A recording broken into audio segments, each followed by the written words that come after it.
right, so this week, of course, we are done with Romans chapter 1, and we're still reading the cross-references from Romans chapter 1. So, the last thing that we read in Romans chapter 1 was verse 32. Although they knew God's righteous decree that those who do such things deserve death, they not only continue to do those things, but also approve of those who practice them.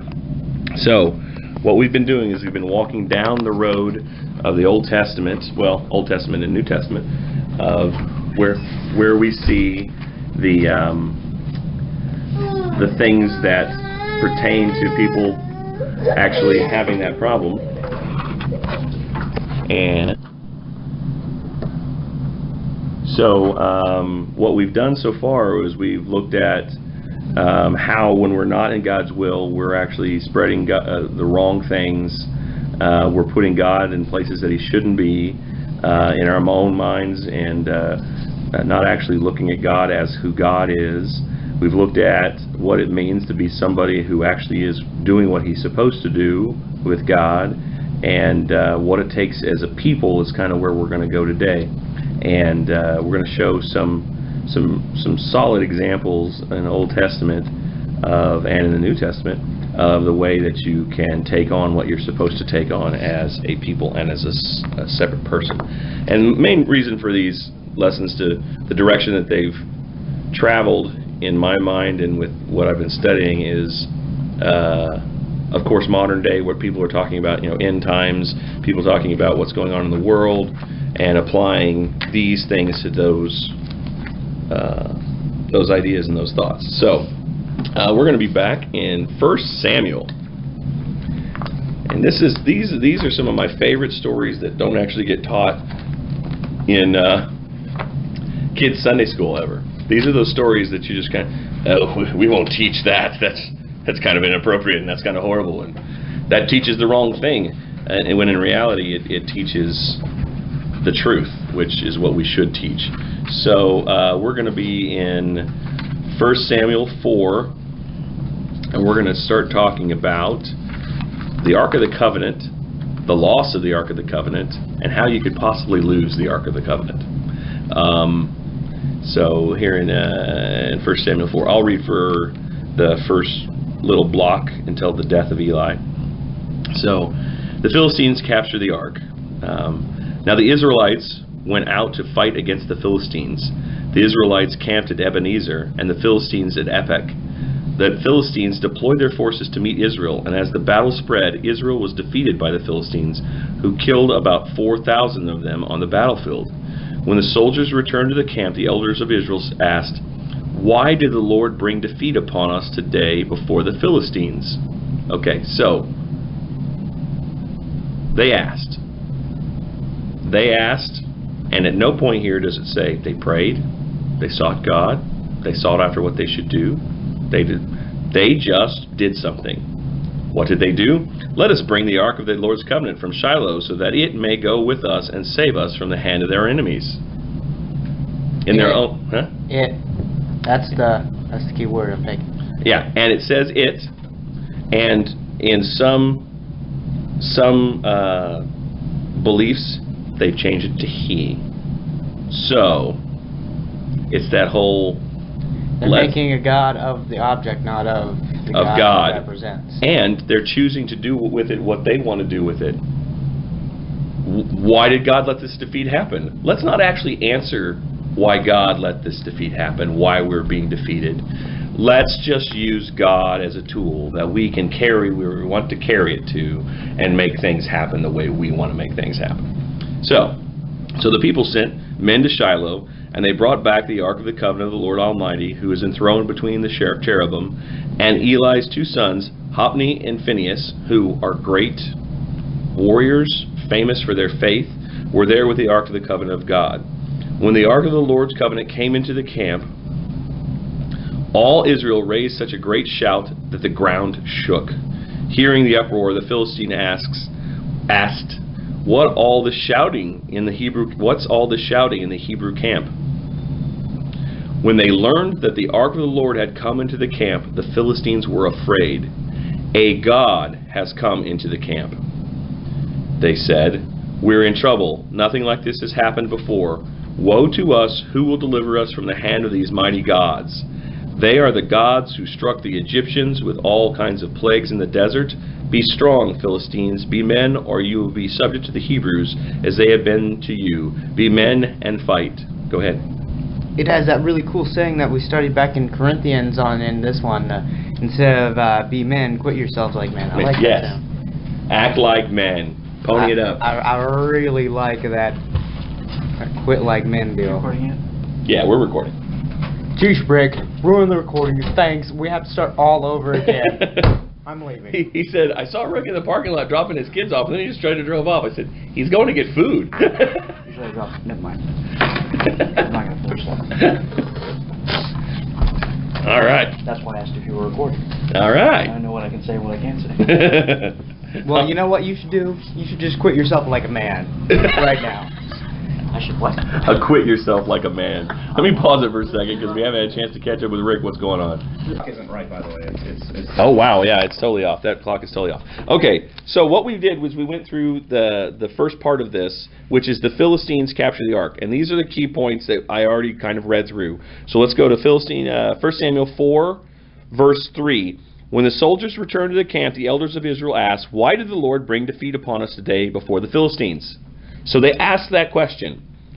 And not waiting on an answer, not pointing out that they waited on an answer, not praying to God about the answer, not knowing why, they said, let us bring the ark of the Lord's covenant from Shiloh so that it may go with us to save us from the hands of our enemies. And they made it sound like it was a thing. It wasn't. They brought the ark. It's their lucky charm that they're bringing to fight. Why did God allow this defeat? Let's not wait for an answer. Let's not have another defeat. Let's go grab our thing that makes it so that we can't be defeated. Let's not focus on why we're not listening to what God says. Let's not focus on this is our fault. And we need to understand that it's our fault, and we don't just get the opportunity to take God and literally put him in a box and carrying him into battle in a box and act like the box is our God.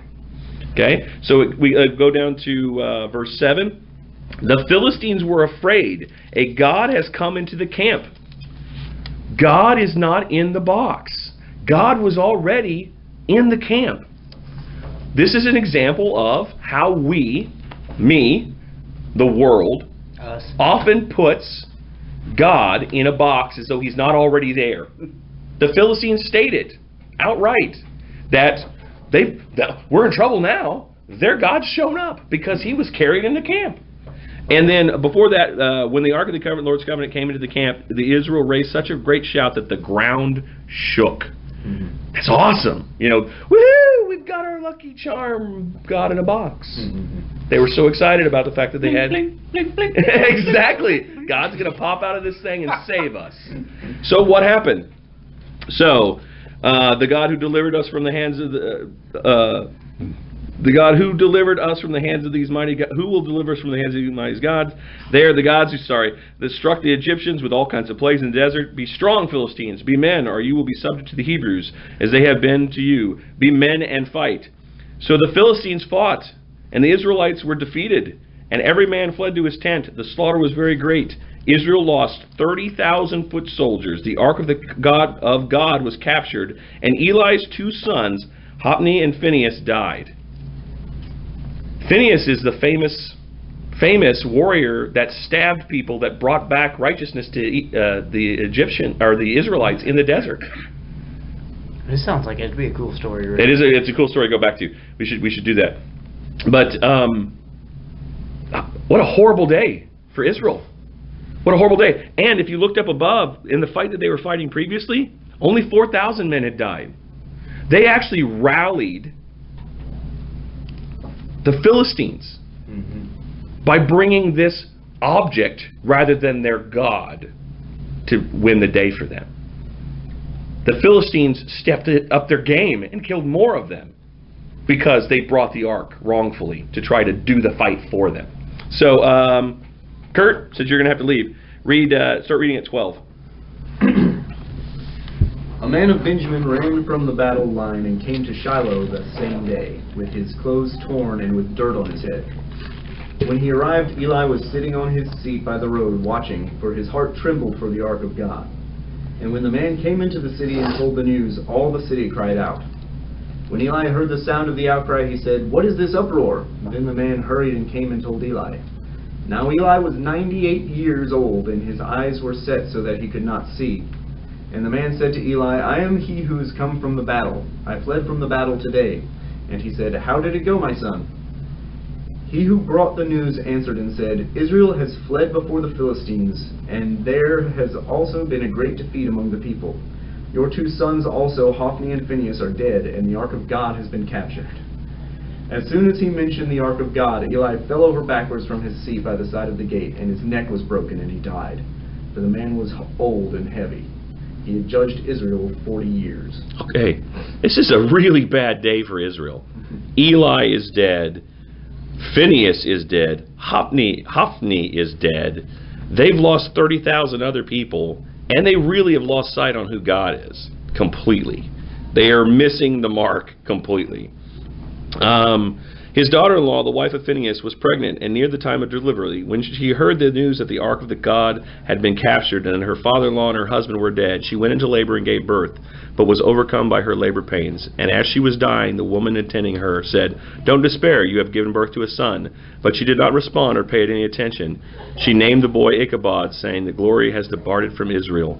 Because of the capture of the ark of God and the deaths of her father-in-law and her husband, she said, "The glory has departed from Israel, for the ark of God has been captured." She doesn't get it.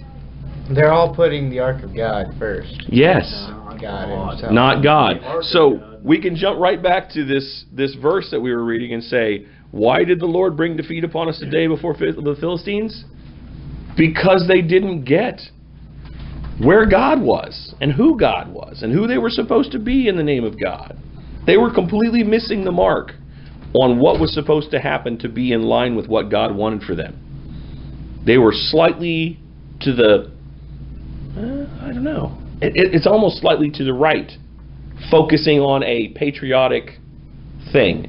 We're focusing on that box. As long as we focus on that box and we all rally together, we'll come through this.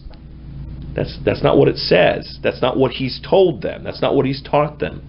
So it's not about the box. It's about the man who created the box. Not the man as far as humanly speaking, right? But the man as far as the God who ordained it and what it's supposed to be representing. And the reverse of that, our relationship separately to that man, because we're being shown.